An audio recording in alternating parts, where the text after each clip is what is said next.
It is about inclusion of everyone, all the ingredients in the salad. So that we get a better salad. Yes. Like, come on. We got to address the suburban women problem because it's real. Welcome to the Suburban Women Problem, a podcast from Red, Wine, and Blue. Hi, everyone. Thanks for joining us. I'm Rachel Vindman. I'm Jasmine Clark. I'm Amanda Weinstein. And you're listening to the Suburban Women Problem. Across the country, we've seen lawmakers silenced, first with the 3 representatives in Tennessee, and now in Montana with Representative Zoe Zephyr.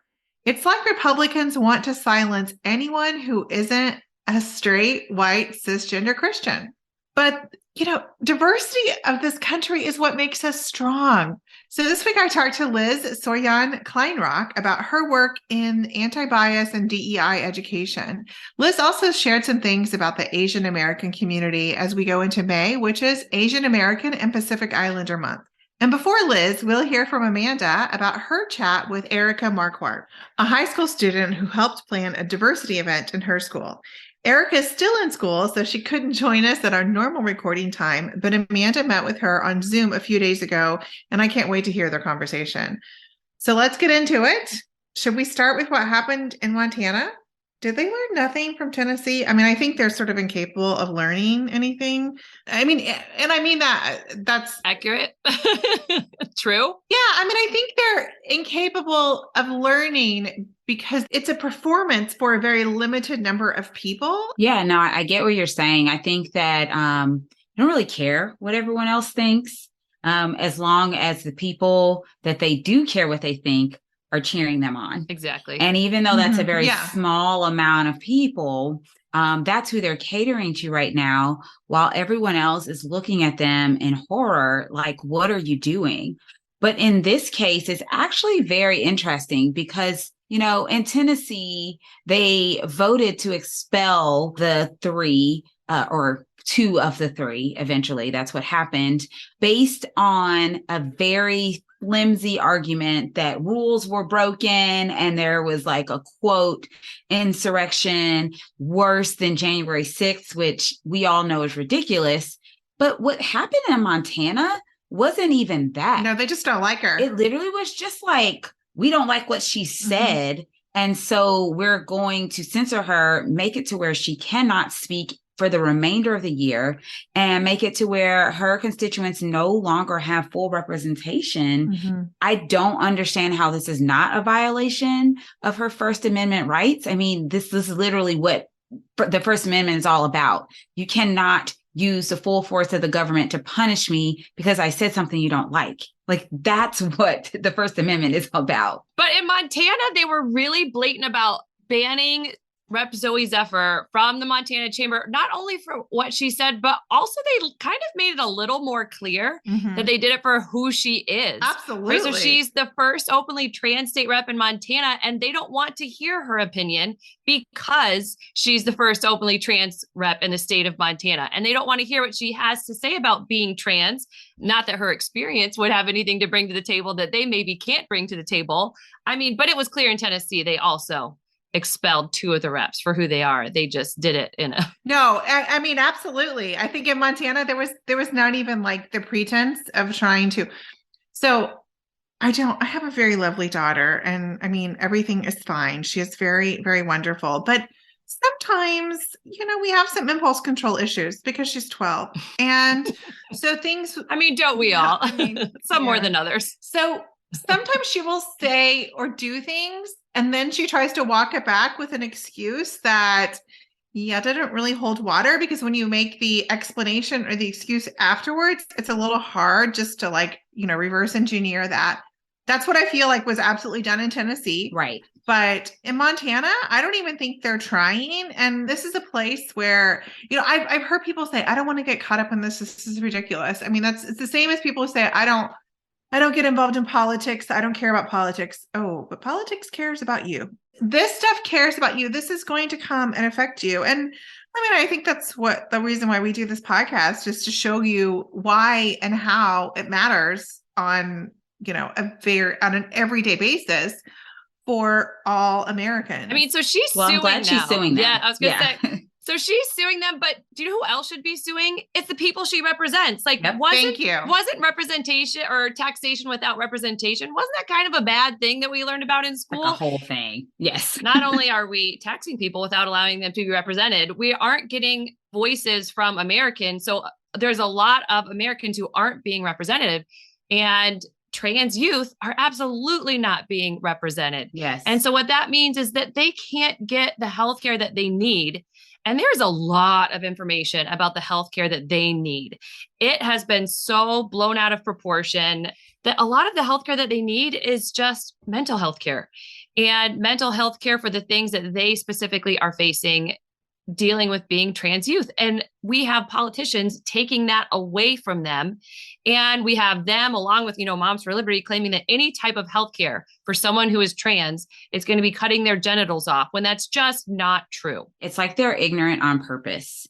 I want to believe that they're ignorant and that they don't know that that's not true.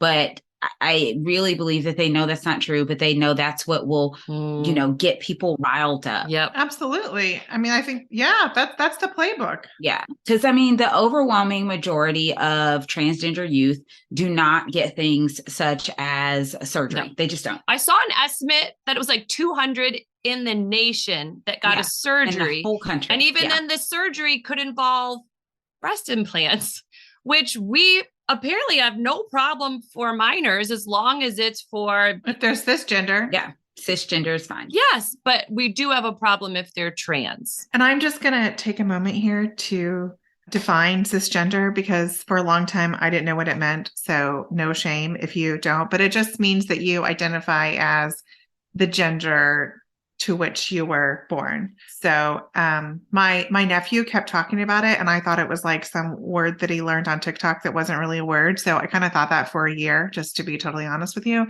until I realized I heard someone else say it. And then I was like, oh, he's not making that up. I have had trolls on Twitter say that it is a made up word. And I was like, all words are made up. Well, all words are actually made up. Like a tree is only a tree because I called it that. But in other countries, they call it something else. Yes. Like all words are made up. And this is the word we have made up to define this thing so that we can communicate with each other. Yes. And it's a scientific term. Like I can say with certainty that cis and trans are very scientific terms. We use it in organic chemistry. We use it in molecular biology. We use it in cell biology. That's why I didn't know what it was. I use the prefixes cis and trans for lots of different things. And so, no, it is not just something that someone randomly made up.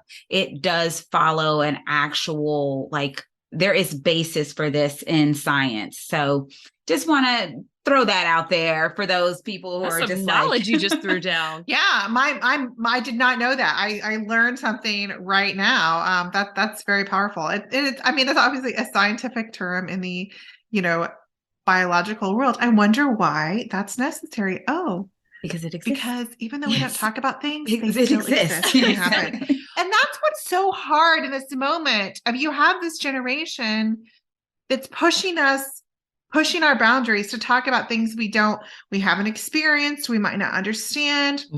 They're teaching us. And for some people, that's just like a bridge too far. They can't handle the idea that their children are teaching them something new. And that reminds me, before we got on, we were talking about book bans, and my friend Brad Meltzer made a really powerful video. I saw it on Instagram. I guess Amanda apparently doesn't understand Instagram. Speaking of not understanding things, different things. I love Instagram.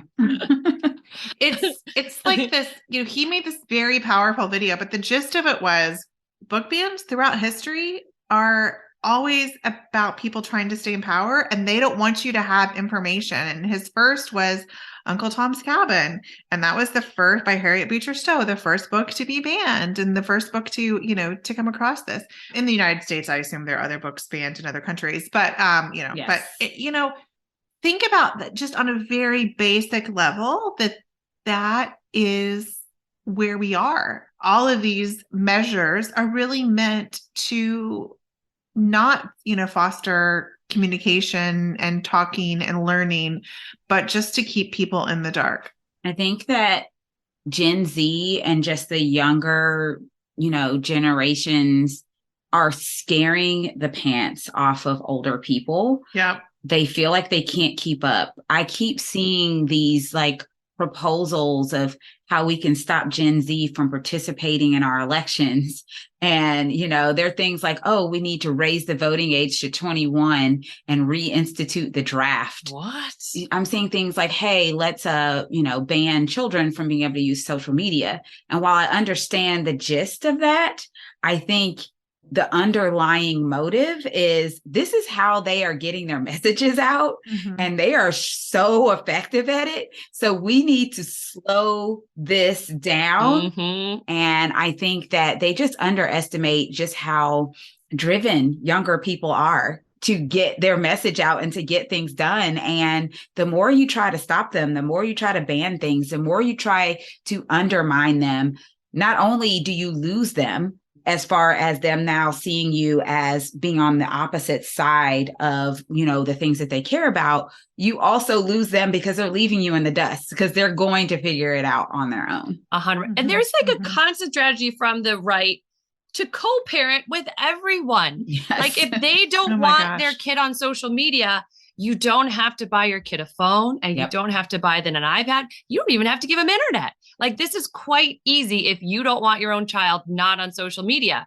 But I kind of think it should be my choice as a parent, whether or not my child is on social media and if that's healthy for my child. And there are some bad things about social media. We know this. There are also some great things. It's a great way for trans youth to find other kids who are trans, because if you're the only trans kid in your school, you can't connect with someone else at school about being trans. You need social media or another way to connect with other kids. And they're taking that away from a lot of kids. Along with the books. Yeah. So you don't have the books. You don't have a way to connect.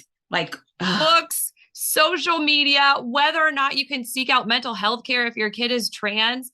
All of this has gone so far, and I hope we can see it as extreme. But as an example of how far it's gone, in Ohio, they were debating about whether or not trans kids should even get gender affirming care, which includes things like mental health care. And they went up there to say that all of the non-Christian reps, like my husband, had quote demons. They actually said, if you support this type of gender affirming care for parents who want to choose this for their children with their doctors, right, then it must be that you are have a demon spirit guiding you to this decision. Demons. Okay, boomer. People are weird. I swear. Very weird. So weird. That is weaponizing Christianity, number one. And I cannot stand when people do that, because as a Christian, I just find it so unnerving that people use it to do the exact opposite of what it is meant to do. Right? Like it is not supposed to be a religion of hate, but that is how they use it. And so that is what it's become. And I hear so many people now just associating Christianity with hate and with hate groups. And it really does bother me, but I completely understand where they're coming from, because I cannot deny that that's how it is being used in the mainstream. I will not say mainstream, but the extremists who have a platform and are able to get their message out to a large swath of people. It gets under my skin so much, because it's not what Christianity is supposed to be about. And literally, you cannot go around calling everyone who doesn't agree with us demons. I do think there's some evil people out there, but trust me, they're not the people who are trying to make sure that children are cared for however they need to be cared for. There were times when this is always throughout our history that this has been used. Yes. Like burning witches and, other times. We're getting there. I feel like we're close. We also had someone talk about witches in our state house too. So we are you guys there okay? again. I mean, I say that, but again, I don't think we are. I posted. Send help. Send help. Well, the governor of Oklahoma, again, I live in Florida, not Oklahoma, which I don't know if it's better, but the governor of Oklahoma vetoed a funding bill for OETA, which is the local PBS station, because it overly sexualizes content for children. PBS, y'all. PBS. I mean, are people even watching? What is the sexual content? Right? Are people asking for this? I'm just trying to figure it out. Absolutely. And I think now is a good time for Amanda to listen to your conversation with Erika about her school's diversity program. Like I mentioned earlier, she couldn't join us at her normal recording time because she needs to be in school. She's a high school student, and all of us moms really appreciate her commitment to attending class.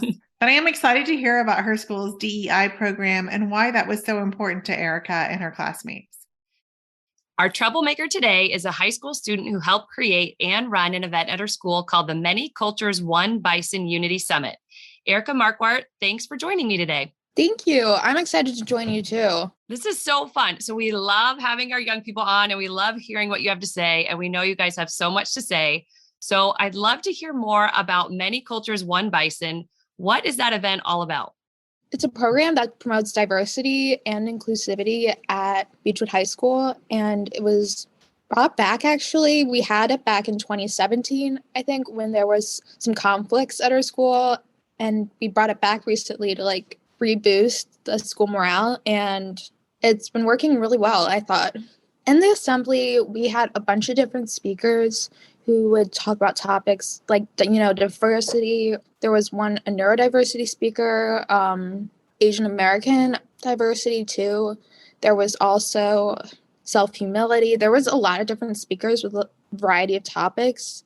We talked a lot about problems at our school, personal stuff. It was really interesting because you got to talk to a lot of people that you wouldn't normally talk to, and the rooms were randomly assigned. That's awesome. So I love that it was organized by students like yourself. And why was it important to plan a diversity event? And why is it important for students to help with the planning?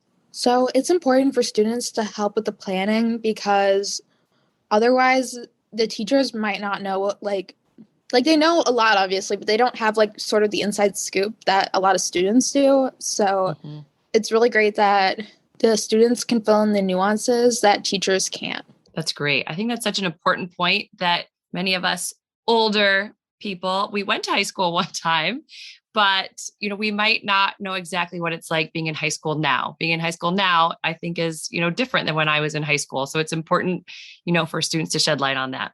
So what has been the response from the adults in the community? And have you felt support from parents and teachers, or did you get any pushback from anyone?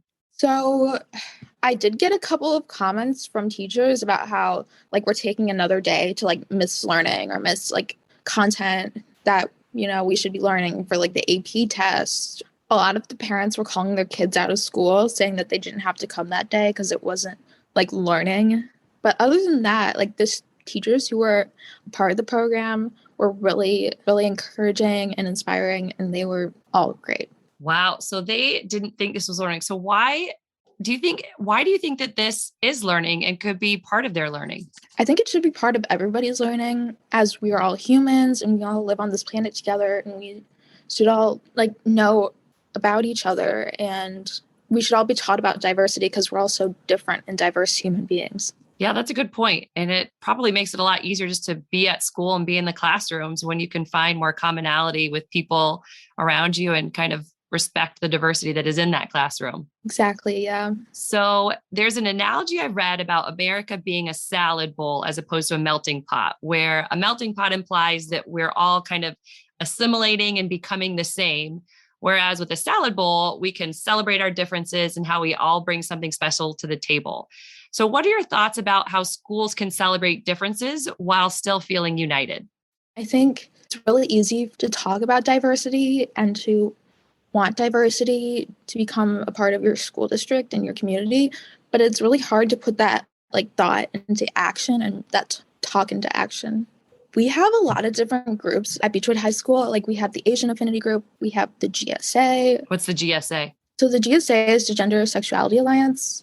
I think we have, for African Americans, we have an affinity group.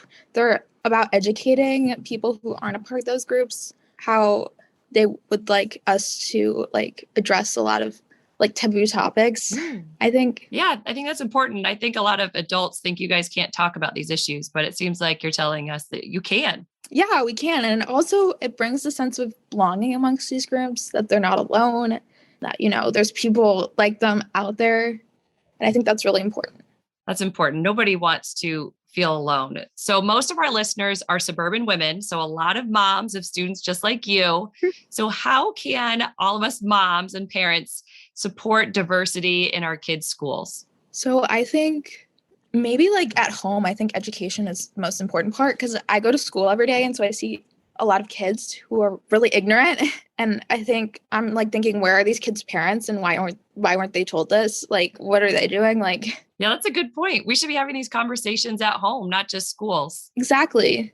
And I think that's very important because then if you start these conversations at home with people that your kids know and trust, then it's a lot easier for us to have them in school. I agree. Well, Erika, thank you so much for joining us today. Oh my God. Thank you. I had so much fun. Thank you. Erika, you were great.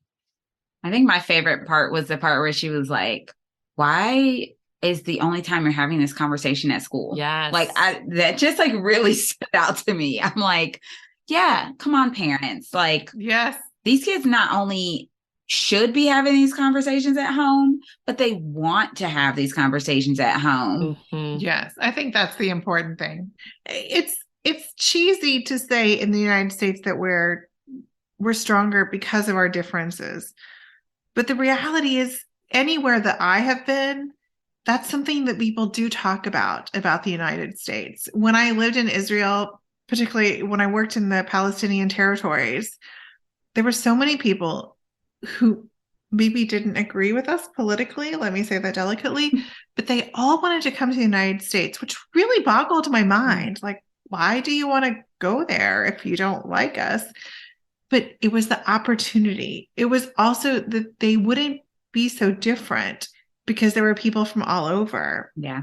My daughter's a first generation American in his family to be born in the United States. He's a naturalized citizen. His father sacrificed a great deal to bring his family here. So that kind of like people sacrifice to come to the United States, of course, they're going to do everything to work, to make it work, to work hard, to be here, to stay here because it was worth that for them. And I think that's something we should celebrate in terms of like, hey, let's listen to the stories. Let's see why it's special to them. And hey, and here's me, who my family's lived in the United States for many different generations. Why it's special to me also, right? Because it's special to me in a different way. But that's the diversity. That's what we need to talk about, and we need to talk about how can it be more equal to everyone. And so the diversity side says, yes, we do have differences. And it's okay to have differences. And that's what makes America, America. As you said, other people look at our country and they're like, wow, that's amazing. They have all these people and they like live amongst each other. Like that's a really cool thing that they're able to do. That's diversity. But I think what's just as important, if not more important, is the inclusion. The inclusion is this idea that when you have a salad, no one just wants to like eat the lettuce and then eat the tomatoes and then eat the cheese and then eat the cucumbers like in separate bowls. That's true. We put it all together and we include it because we realize that all of those different flavors together is what makes the salad amazing. Yeah. And so the inclusion is, diversity is we have all these different ingredients. Inclusion is they're all in the same bowl and they're all doing their part in the bowl. And we accept and love each part of the salad in the bowl together. Oh, that's such a good point. So going with the food, I took my students on a walking tour of Akron. And one of the things that they said that they wished Akron had more of is, and this is coming from a white student, saying, I wish we had more ethnic grocery stores and more ethnic restaurants, and we had more diversity in downtown so that we had all of these different things to do. And, hamburgers might be your favorite food, but you probably aren't going to eat them every day. And so it was interesting to hear students be like, no, don't do that. But to hear students say like, I like the diversity. It makes your city like more interesting and cool. And we want that. And we want more of that. Yes, I love that. Okay, well, now we're going to take a quick break. And when we come back, we'll have my interview with Liz Sohyeon Kleinrock.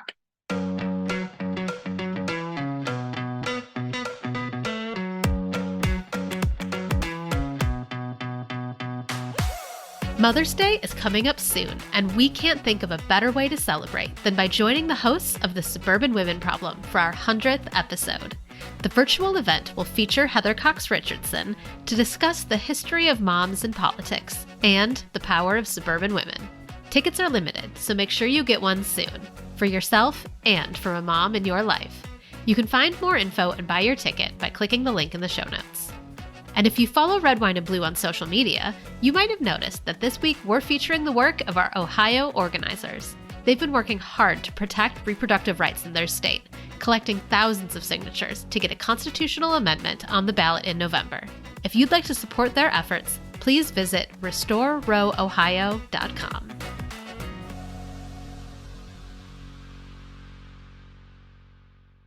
Our guest today is an anti-bias and anti-racism educator. She's the author of Start Here, Start Now, a guide to anti-bias and anti-racist work in your school community. Liz Sohyeon Kleinrock, thank you so much for joining me on the Suburban Women Problem. Thank you so much for having me. It's an honor to be here. Well, I've had fun going through your book. And I've learned so much. You teach about anti-bias and anti-racism, and you're also at the center of several identities yourself, which I find fascinating. You're Korean American, Jewish, bisexual, and you were adopted as a child. How have the intersections of your identities guided you in your work? I would say that the intersections of who I am, it's almost like comical, I think, when I introduce myself, like when I do workshops and I go through like listing all of them, like, wow, this is a really long sentence. But truthfully, like the intersections of who I am mean everything to this work. I don't think that I would be so passionate or care so deeply about this, especially when it comes to working with children. Mm-hmm. Growing up, it was, in retrospect, interesting to be Asian American, raised in a white presenting family in a very white quadrant of DC, which is a historically Black city. Mm-hmm.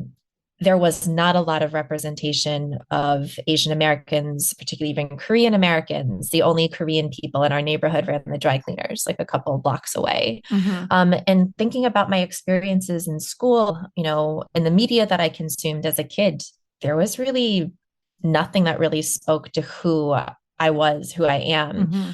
my family's history, my own experiences being adopted, any representation of queer people. And I think because of that erasure, I've cared a lot about making sure that students of all identities are not just seen, but they're also affirmed for who they are. I think that's interesting, the point that you brought up, because DC is actually a diverse city, but it's in pockets. So it is very possible to live in a bubble. And I think most people probably do, unfortunately, but not just in DC, in a lot of places. You recently had a really thoughtful post on Instagram about DEI and anti-bias trainings. They can be helpful tools, but if they're not done right, they can sometimes do more harm than good. What does a good DEI training look like, and where can that go wrong? It's a really good question. And I really appreciate, you highlighting that post, because I feel like I was hanging on to a lot of those feelings and opinions for quite some time. And it felt very cathartic to get it all out. I had just seen that I felt like an increasing number of op-eds being run in very mainstream media outlets like the New York Times, the Washington Post, have had these pieces of guest authors who are extremely critical of implicit bias training, of anything that's labeled anti-racism. And unfortunately, it sounds to me like a lot of folks have had maybe one or two negative experiences and have decided that those experiences, those workshops, therefore speak to all DEI-like trainings. And honestly, I think a really big issue is that DEI anti-racism work has existed for a very long time, but just not in mainstream spaces.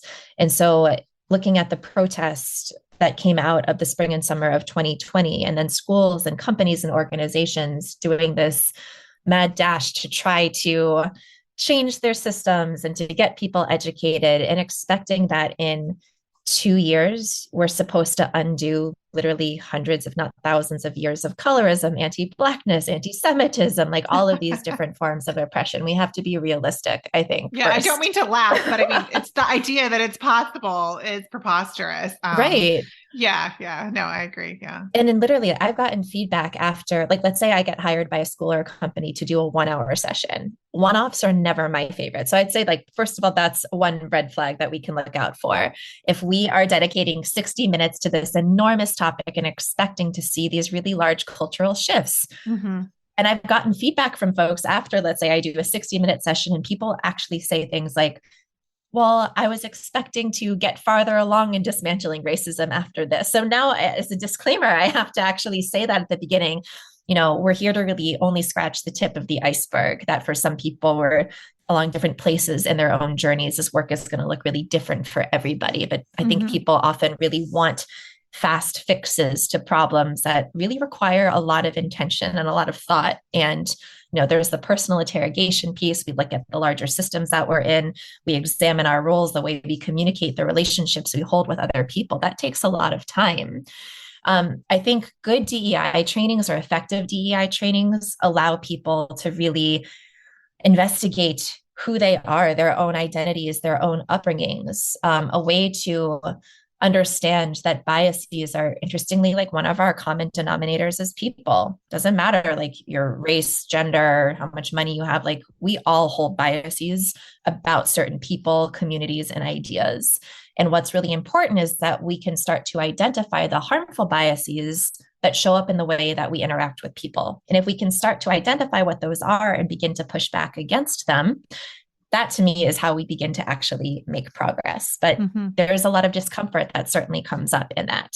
I do think that some people, and rightfully so, like I very much used to be in a space where my main dominating emotion was rage when it came to this work. And it's very easy to understand why a lot of people operate from that place. I've also found that when I'm just operating from a place of anger, that I'm not being as mindful when it comes to potentially shaming people. If you are really trying to build capacity for this movement, to ensure that it's not just a one-off, to ensure that we're not just solo people in our communities, but we're just trying to bring as many folks along with us as possible, that does require delivering information in a certain kind of way. And I understand tone policing, I understand gaslighting, of course. And it's also a decision that I'm going to make that maybe some of my colleagues don't agree with.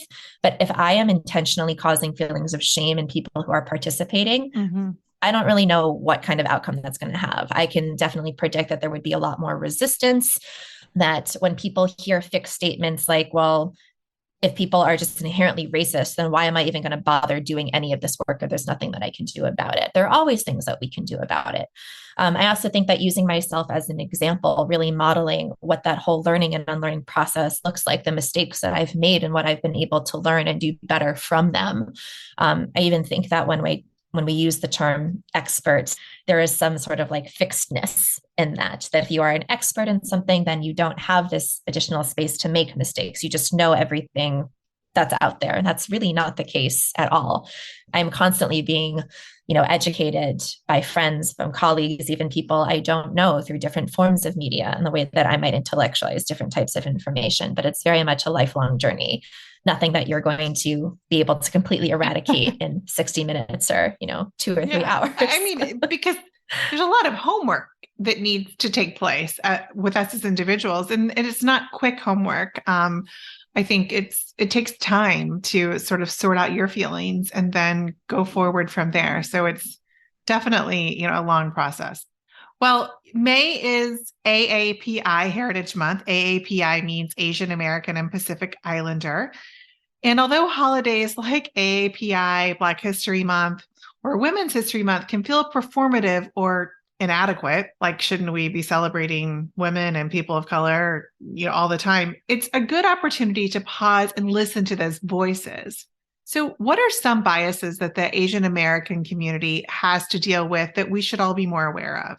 When I talk to students, one thing that tends to come up is them observing that a lot of the work around anti-racism and racial justice exists along this Black-white binary, especially in the United States. Yeah. That people who are Asian or Indigenous or Latinx tend to get overlooked. It just seems like it's something that happens between the Black community and the white community. Yeah. And there's so many nuances. It's very much this spectrum, and we have to make sure that we are being actually inclusive when we're talking about anti-racist work. There are a lot of different biases and stereotypes of the Asian American community. One, I think, is viewing all of us as this monolithic group when there are almost 50 different countries within Asia, which means that there are over almost 50 countries from people within the Asian diaspora living in the United States.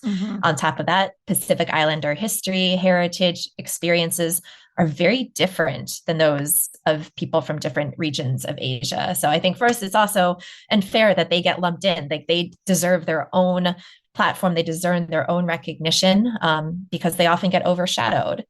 Another thing that we see a lot here in the States is that whole model minority myth. This idea that was actually coined by a white sociologist out of Berkeley, who said that Asians are the ideal immigrant or minority group. Look how hardworking, look how industrious they are. And unfortunately, this myth, while it seems to be positive, is actually incredibly hurtful in so many ways. One, it absolutely creates a wedge between the Asian and the Black communities in the United States. It's definitely used to be weaponized against Black folks, pitting their experiences up against those of Asian Americans and saying, why can't you succeed in the way that this other ethnic or racial subgroup has? We also see the complete erasure of the challenges of the discrimination that Asians and Asian Americans have faced, looking at how the first people to be considered, quote unquote, illegal immigrants were Asians in the United States. It ignores the fact that Asian Americans have long been denied civil rights, that we gained the right to vote after Black Americans, after women in the United States. And a lot of that history tends to get looked past because of this assumption that Asians are just inherently successful, hardworking, that we just keep our heads down, that we don't cause a fuss. It's really dehumanizing. But I think in the way that sometimes these stereotypes are leveraged in ways that seem like compliments are very backhanded compliments, we have to also zoom out and take a look at what those stereotypes do to our relationships with other people and other communities in this country. Yeah. So on that note, actually, there are many, I'm sure, but could you share one amazing AAPI historical figure that we all should know more about? Sure.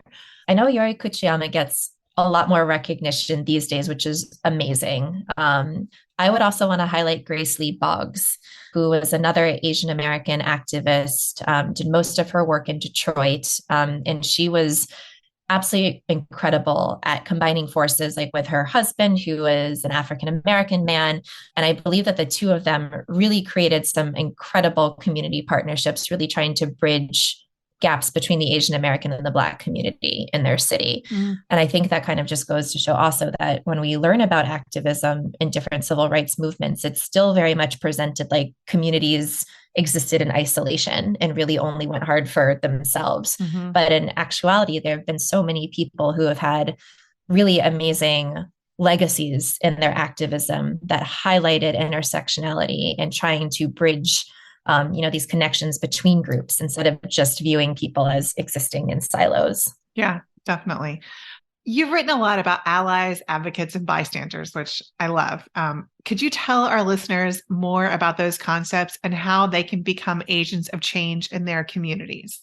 That's a great question. And I love talking about this, especially with students, because I think that sometimes when we imagine like being a good ally, we almost get this image of like the superhero cape you put on. Yeah. And I tell students that like, it doesn't require you like throwing your body in front of like a moving train to save somebody. In fact, saving somebody is really against what being an ally, being an advocate is really, supposed to be about.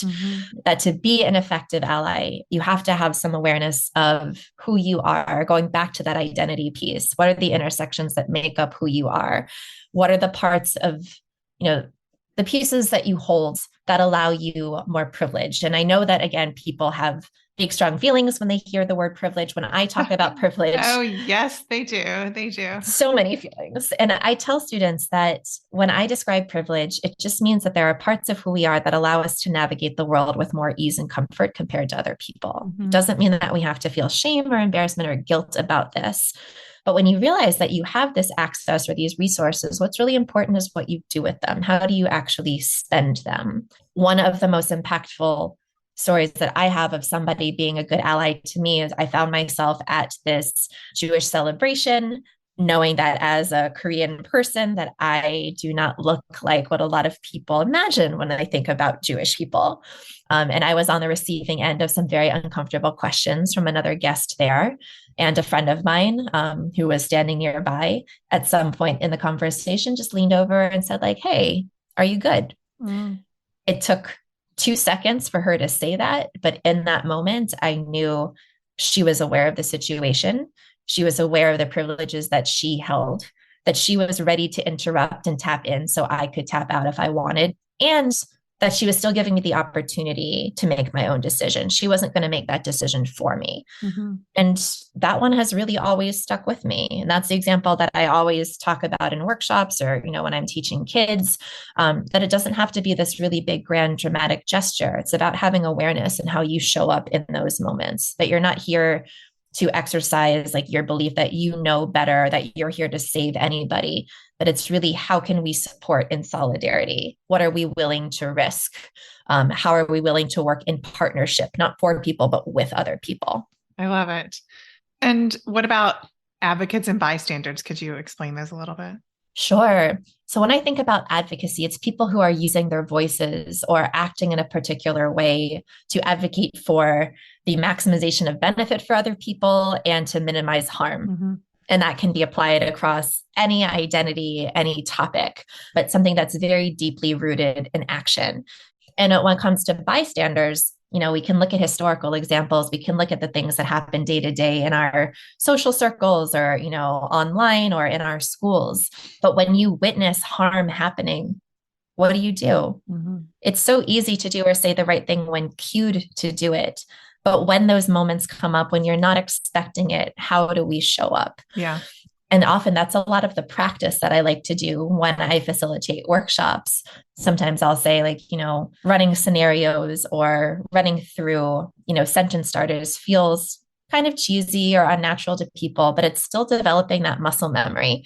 Because I think we've all had these moments when maybe we witnessed something said or done. We knew it wasn't okay, but we didn't do anything. And then you end up lying in bed at night for the next week, staring at the ceiling, wishing that you'd said something different, like rerunning that scenario in your head over and over. Yeah. So how can we avoid ending up in situations like that?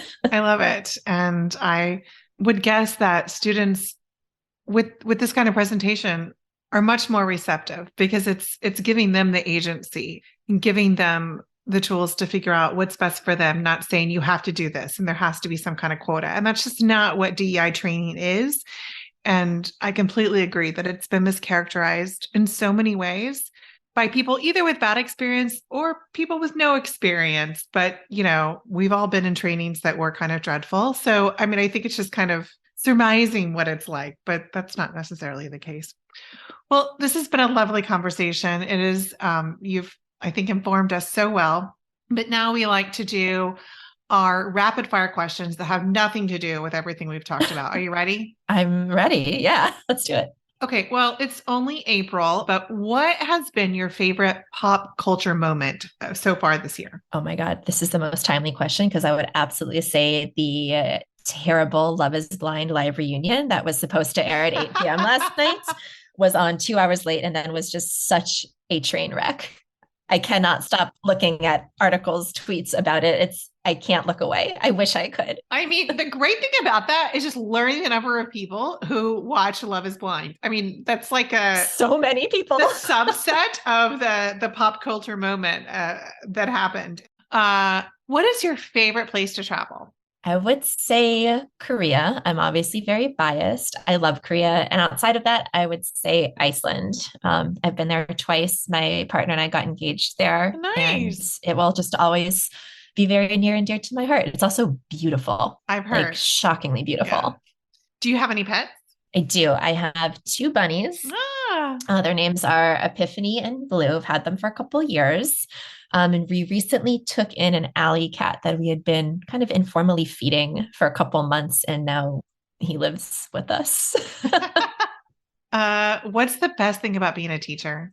Kids are wonderful. They are. They are so funny and curious, and they are draining and yet still energy giving at the same time. They're more excited. They're more willing to be wrong, which I really appreciate.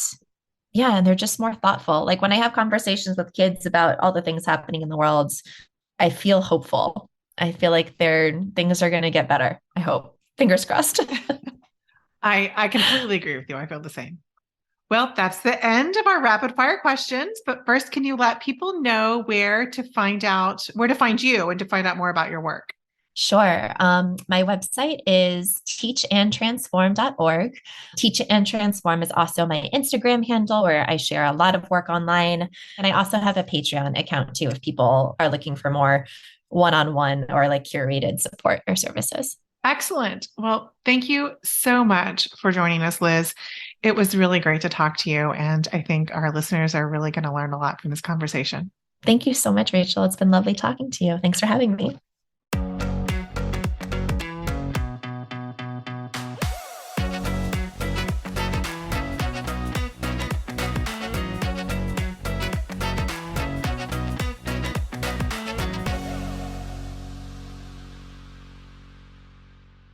Welcome back, everyone. So, Rachel, I really enjoyed listening to your interview with Liz. I think that this whole topic of DEI is just like rising to the top in our country as a whole, even here in Georgia, where they're like trying to take it out of our colleges and trying to take a page out of DeSantis's crazy book. I just thought it was interesting about how, companies are like, oh, if you're going to teach this DEI, then you are going to be able to completely dismantle all of the racism that ever existed in this 1 hour DEI training that I'm like, because that's what you're able to do, right? And I think that's actually indicative of a larger like symptom of our country, and that we think that there's just this snap of a finger fix to something that has been rooted and embedded in our society since its birth. Maybe we don't want to talk about that part. So that's why it's a little hard. We want to cover that up. Yeah, that's very uncomfortable, Jasmine. I'm sorry. If we could just move on to the toast of joy now and not talk about this, that'd be great. I'm just kidding.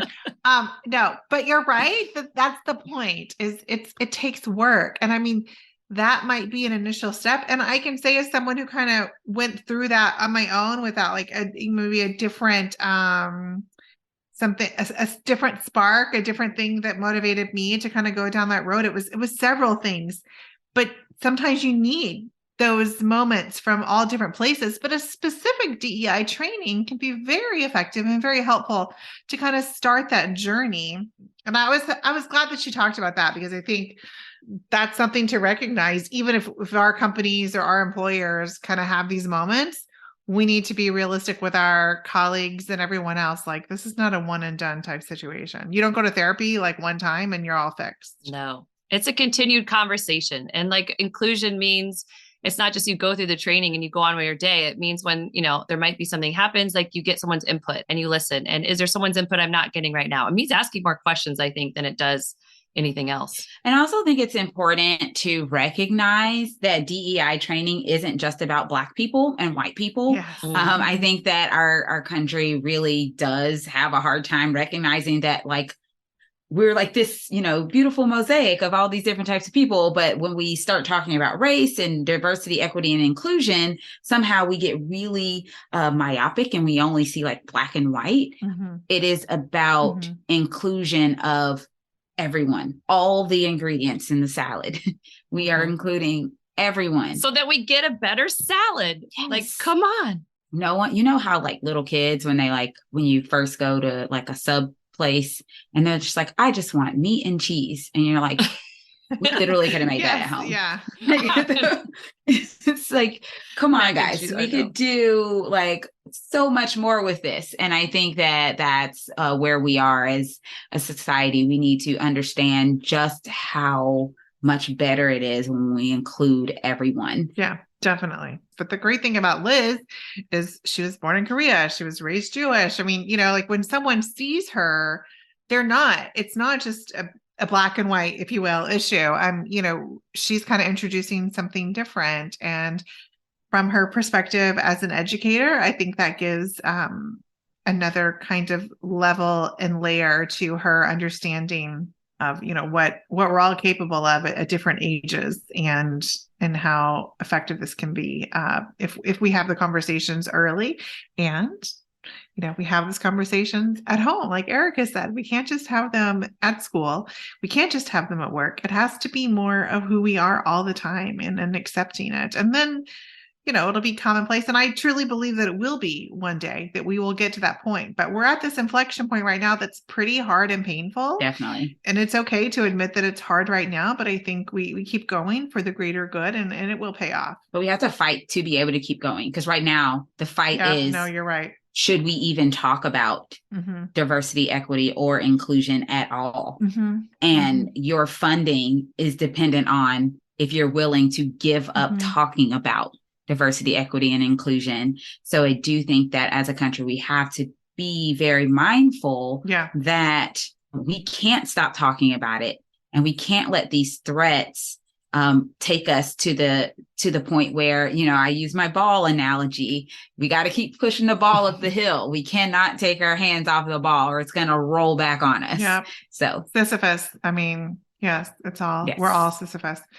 Well, on that note of that we're all going to be doing the same thing every day for the rest of our lives, we would like to end on something happy. So, Amanda, what is your toast to joy this week? So my toast to joy is we had Connie Schultz over at our house, who's been on the podcast before, but we had her over at our house also because we had a big fundraiser for Sherrod Brown, who is running for re-election for the Senate. And I know I have given some points to Michigan lately on the podcast, and I'm here to give some points to Ohio, because when we look at the model that Michigan is doing right now, when they're looking at how do we protect workers' rights and civil rights, and those two things are actually not at odds. Those two things go together very well. To me, Sherrod Brown is like the original workers' rights and civil rights, and they go together. And he has been fighting for this for decades for Ohioans. So it's just really impressive to kind of to get to hear him and invite him to our house. He's amazing. And just to hear how we've had this model all along. And I don't know what happened, but I'm glad to see Michigan and other places starting to see like, hey, we can fight for workers, and we can fight for civil rights, and we can be true progressives and fight for our economy at the same time. They aren't in opposition. And so my toast of joy is to Sherrod and his re-election to the Senate. You're here. Jasmine, what is your toast of joy? So I was trying to decide what my toast to joy was going to be. And I think I am going to toast to being out in the community and finally some good weather so that I could do that. And so this weekend, I had the opportunity to first lead our Lilburn Democrats meeting that we have on the last Saturday of every month. But then after that, I went to a plant sale. And then we had this cool event called the Taste of Lilburn, which was like all the little restaurants in our community. And it was the first one. And they actually held it at my church, on the grounds of my church. But it was really cool. So many people came, so much good food to choose from, and like some restaurants that I'm like, oh, I didn't even know we had this in our area. It was just a great weekend. And just honestly, it's been raining so much that the fact that we got a day where like the sun was shining, it wasn't super hot, and there was stuff to do, everything just kind of worked out perfect. Because, in the famous words of Outkast, you can plan a pretty picnic, but you can't predict the weather. This actually worked out very well. That is so fun. We have a similar Taste of Hudson. We haven't done it a couple, I guess, since before the pandemic. And it is so great because the whole community comes out and you never know who you're going to see. And it's like those unplanned meetings that I love. So fun. I know Jada was like, Mom, walk faster so people can stop calling your name. I was like, oh, this is good. People see me out in the community. And she's like, I know, but I'm ready to go home. Okay, kind of fair, but also. Yeah. All right, Rachel, what's your toast to joy this week? My toast to joy is we attended the first gala of Renewed Democracy Initiative in New York on Thursday, and it was just a really lovely evening.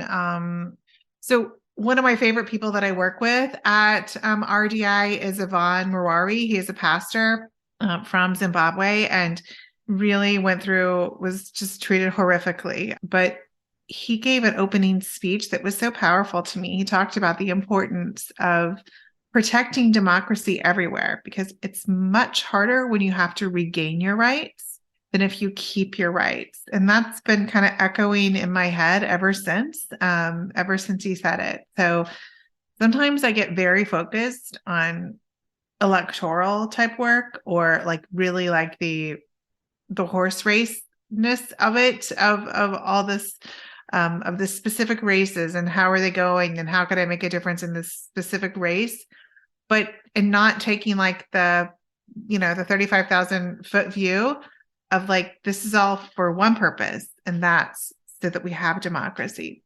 So it is very important that we all support efforts, and we all, are supportive of people in other countries, even though we feel very weighed down by the work that we have to do in our country and what we have to do, that we recognize other people are really struggling also. And we have to make sure that we are protecting democracy both here and abroad, because it's a lot of work to do. And as we can see, the forces against it, it can turn pretty quickly, even in the United States. So you can imagine how quickly it can turn in places that don't have such a strong democracy and a long-standing democracy. So everyone can be, you never know. I mean, we're just a generation away from losing so many things. So we have to keep working at it.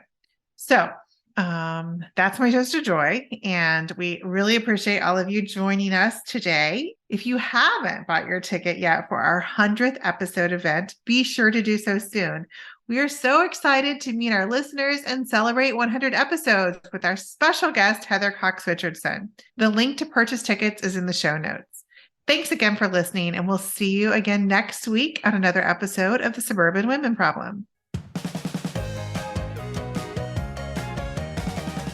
The Suburban Women Problem was created by Red, Wine, and Blue. Our producer and editor is Amy Thorstensen, and our project manager is Lindsay Quist. Videos by Abigail Martin and Ashley Hufford. For more information about upcoming events and trainings, or to learn more about Red, Wine, and Blue, follow us on social media or at www.redwine.blue.